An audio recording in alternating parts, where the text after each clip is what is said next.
everyone, and welcome to Vlogmas Day 18. Today I'm making an exploding photo box. I'm starting off with 3 12x12 sheets of cardstock, and I'm going to be cutting them down into 3 different sizes. I'm cutting the darkest piece down to 9x9, the middle tone piece to 8 5/8 by 8 5/8, and the lightest piece to 8 1/4 by 8 1/4.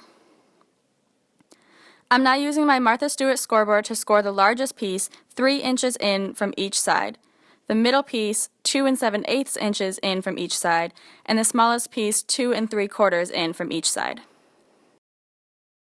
Once I have all my score lines done, I'm now cutting out the outside corners, following my score lines as guides. I've done this to the rest of the corners on all the panels, and you should end up with 3 pieces that look a little something like this. It's now time to adhere the panels together, so I'm using my 3M advanced tape runner and adding adhesive only on the middle square. I'm then lining up the middle piece over the largest piece and pressing that into place, and I'll do the same for the smallest piece as well. I'm now folding up the sides, and here you can start to see the box really come to life.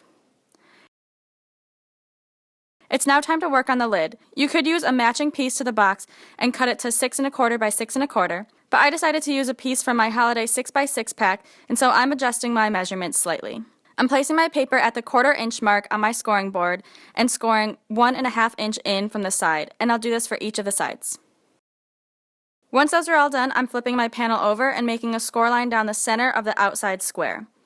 I've done this to the rest of the outer squares, and now it's time to fold. I found it easiest to fold up the sides of the little square and then fold up the center crease. This part can be confusing, so I'll show you a few more times and hopefully it'll help.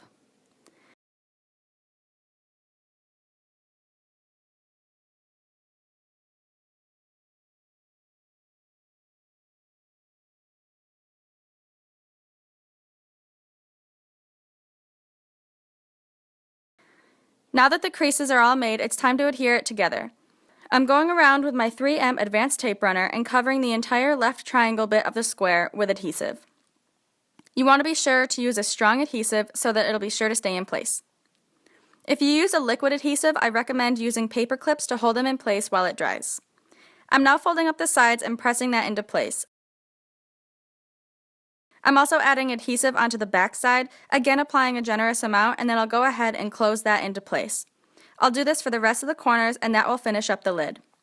I'm going around and pinching the creases to make the folds a bit tighter, and then all you have to do is pop on the top, and there you have a finished box.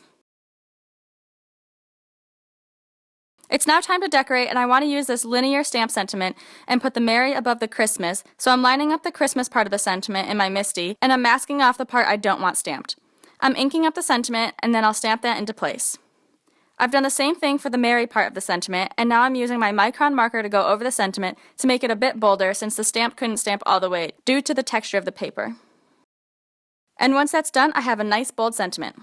I'm using the other extra squares from earlier and adhering one on top of another to create a border for the sentiment. And once those are all set, I'm adhering that onto the top of the box. It's now time to decorate the inside of the box, and I'll be using pictures of course, my 2 boys, Chase and Jackson. Once all my photos are adhered into place, I've gone ahead and die cut some snowflakes out of the spare paper that matches the box. I'm using my multi-matte medium to adhere on the snowflakes, and once the top is complete, I'll go ahead and use the snowflakes to decorate the inside as well. I'm using an acrylic block to help hold down the flaps while I adhere on the snowflakes so that I have a flat surface to work on rather than an incline. For the middle and bottom flaps, I'm using a small acrylic block to hold down the top flap along with a larger acrylic block to create that flat surface to work on to make adhering on the snowflakes a bit easier. And once you're finished decorating, you now have a beautifully personalized exploding photo box, perfect for a gift for this holiday season. I hope you enjoyed Vlogmas Day 18 and that it gave you some inspiration. Don't forget to come back tomorrow for more festive crafting, and don't forget to subscribe so that you're notified when new videos go up. Thanks so much for joining me today. I hope you have a wonderful holiday, and I will see you guys next time. Bye!